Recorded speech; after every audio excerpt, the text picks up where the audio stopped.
Hey guys! One of the books I wanted to read this week was Vinegar Girl. This is a retelling of The Taming of the Shrew, which is, of course, the Shakespeare play. It is one of my favorites. I think it was actually the first Shakespeare play I had ever seen an adaptation of. I remember being very little and there was one on like PBS. And so I was intrigued because they're doing this series of retellings through, I think, Harper. This particular one is by Ann Tyler, who I think typically writes literature, or like literary fiction, I should say. And it follows a girl named Kate who has basically just been filling in for her mom. Her dad is kind of this wacky scientist and she takes care of him, does all the housework, and oversees her sister Bunny, who is what you might call an airhead, but I would say deceptively so. And her father's lab assistant is coming up to the end of his visa, and so Kate's father suggests that Kate marry her. He's like kind of desperate about it.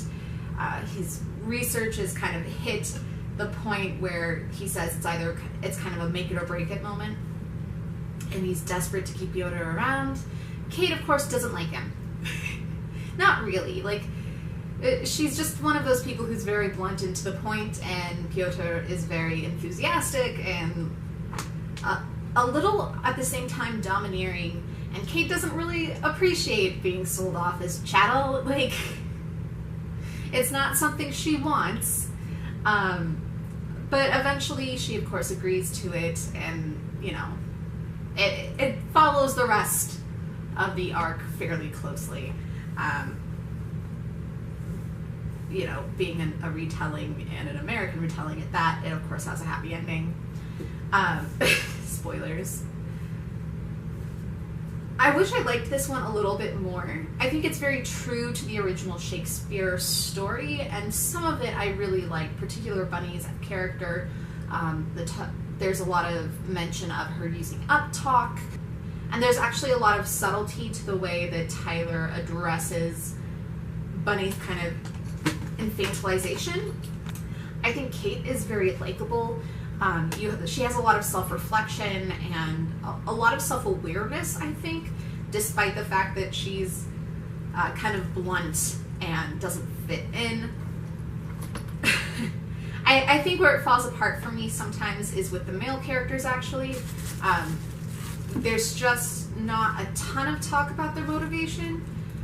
There's some that's supposed to be pretty revealing, and, you know, they talk about how men and women live in different worlds, right? And men are kind of held to this, like, you can't have emotions standard, which is an interesting discussion. I just feel like if we had more of the internal life of the male characters, it would have been more successful. Overall, it was a fun adaptation. It's super short, so, you know, it's kind of a no harm, no foul deal. I did get a copy of this from Hogarth, which is the publisher, so a big thank you to them.